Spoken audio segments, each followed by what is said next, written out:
Alright, my last tutorial I went through and I got the arch ready to go for gameplay, and I also made a door frame piece that I could use both my doorways and my door frames. Here I've brought that into Unreal. So here's that door frame. I've imported it and I've placed it in between every one of my corridor pieces, right? And this helps with light mapping, also makes it a little bit more visually interesting inside of there, right? You could tune it if you wanted it to sit so that this nice detail wasn't cut off by the edging. You could certainly adjust the vertex points to make that happen. Now, one of the last big pieces that we're missing for our projects is what I call the edging, right? And so that's these pieces here. I'm just hitting H to hide them. We have walls, we have doorways, we have floors, right? But what we need is something nice to kind of bring them together, right? And that's where these edge pieces come in, right? And so there's a straight edge piece, there's a corner in edge piece where it turns in on itself, and then there's actually this guy over, well, let's go over here. There's what I call the corner out, right? Because if you have one straight piece, or in this case a corner piece, and a straight piece, there's nothing there. You need to have that little corner piece that sits in there as well. So let's jump in here to max, and I'm going to right click and hide the arch. I'm going to right click and clone as a copy, calls BN edge, and hit OK. All right, so I'm going to go ahead and hide that door frame. So now I'm just working on the edge. And let's go into element here, and I'm going to delete these guys. And let's grab the whole thing with an FFD 2x2x2 modifier. I'm going to move it down to 0. And now let's hide our Scene Explorer. And so now what this needs to do, the origin's going to sit right up here in the corner, and this is all going to sit beneath it, coming down. So let's lower this down. And really, we don't want it to sit all the way beneath. We want it to kind of have some amount of height. So maybe we'll put this top part so it's kind of right above it. And then this bottom part, he's going to come down. We'll just leave him here at -60. Okay. So let's take a look. If we unhide by name, let's unhide our doorway and our door frame. And we'll take those, get out of our control points here. Let's take those and lower those down. So when we're placing our items, remember, we have to be aware that we have that height, right? So those will have to come down 40 units. So let's see if I select just this one. So -440. And then for my doorway, that as well would be a -440. So this is how they would kind of sit together, right? Any additional height above it, right? And then this edge piece going around. I think that's going to look pretty good. It doesn't clip with our door frame, which is good. So we can put both these guys back at 0 and hide them. All right, so let's get started on this. We've adjusted its overall positioning kind of there. We'll zoom out. This is where it sort of sits kind of in this way. So I'll right click and say convert to editable poly. And let's just grab these verts and we're going to move them down a little bit. Because what we're going to do, we need to build this in such a way that it can sit, it's going to have to be flush so it can be repeated. So let's go to element. And then this is going to be kind of based on our current UVs. So let's just, I'm in slice plane. I got rotate on, or angle snap on. Let's rotate this 90 degrees. And I'm going to move this down. I'm just going to slice it here. Maybe right between. This is a good spot as far as how my texturing goes. And then I'll do the same spot here and slice that. There we go. And so then now from above, I just want to grab everything here and everything here, and then just put a big, I went up to the top level and put an FFD on it, and just grab those control points and Move these down to 0. And then move these over to 400. Now let's take a look. What did that do to our UVs? It got a little bit stretched, but it's really not that bad. It doesn't bother me. I think it'll look totally fine once it's in the map. So we're just going to convert that to edit poly.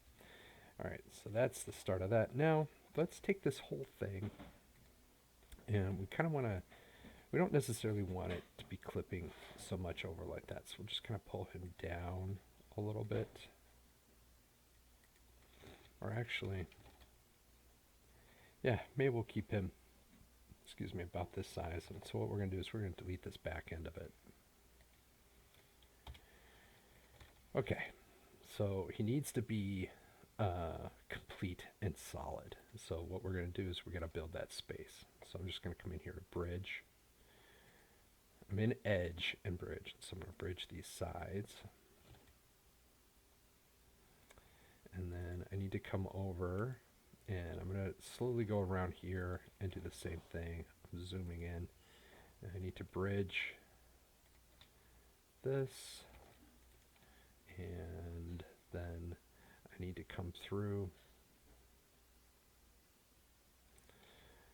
I'm going to hit border, click on this, and just hit cap. And now I need to do some work where I go through and optimize this down because I can't just leave it. I want to make sure I'm in select so I'm not accidentally selecting and moving. I'm going to select these 2 points and under edit vertices hit connect.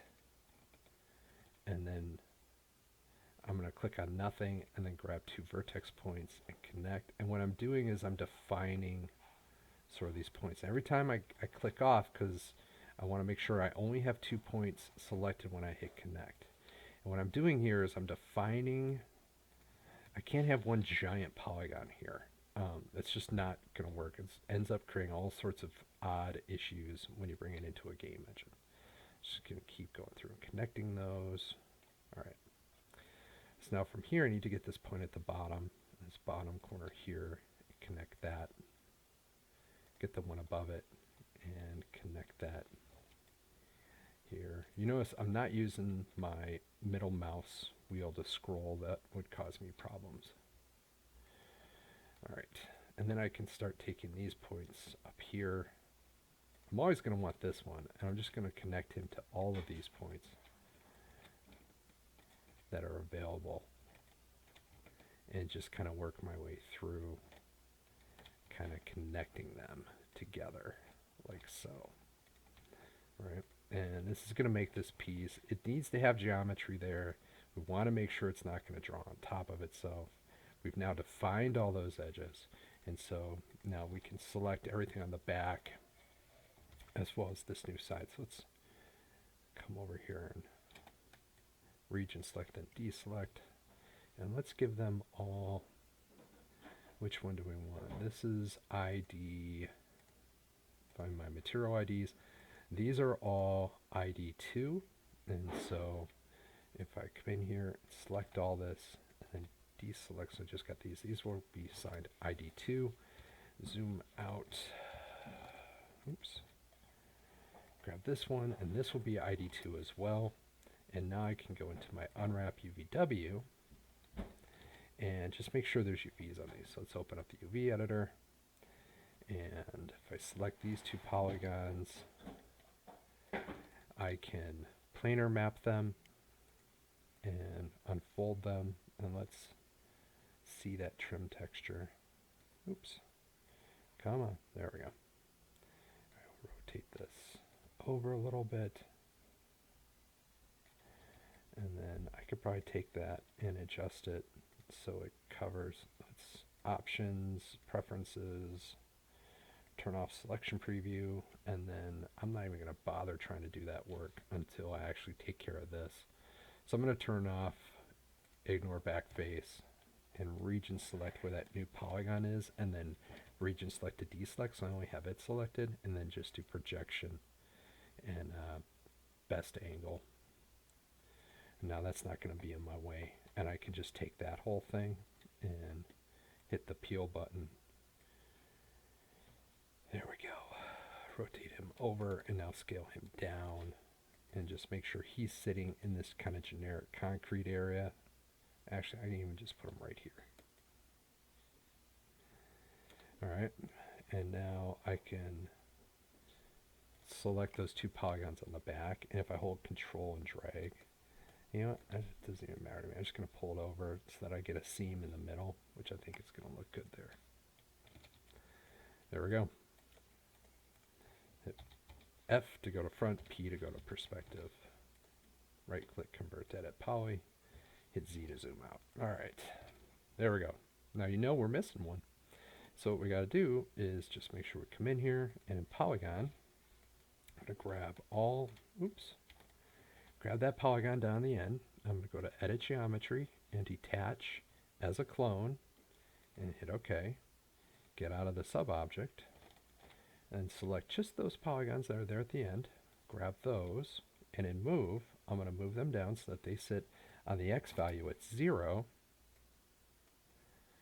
And now I can just come in here and flip them. And if I go back and select my edge piece here, I can attach that piece. And then if I just go into border and region select and hold control in here under the selection rollout, click vertex point, it'll select both the ones on the main body as well as this. And if I just hit weld, it'll take it from 40 vertices down to 20. So there's that. Let's go into unwrap UVW and go from channel 1 to channel 2. And we'll just hit abandon here, open the UV editor, and then let's do mapping, flatten mapping. Okay. And we'll just do the padding at point 0.005. We'll pad that. Convert to edit poly. Oops. Convert to edit poly. Okay, now that piece is ready to go. Maybe we'll go into element, grab everything, smoothing groups, and hit auto smooth. There we go. Oh, good. Okay, now let's go ahead and save this mod set underscore edges. All right, so now I need to get my other pieces going here. So I'm going to double check my name, how I want it. All right, so let's clone this guy. Right click, clone. And I'm going to call this edge underscore in and say OK. And now I'm just going to put symmetry on here. Go into the mirror plane, rotate, turn on angle snap, and rotate it 45 degrees. So this gives me my corner in, right?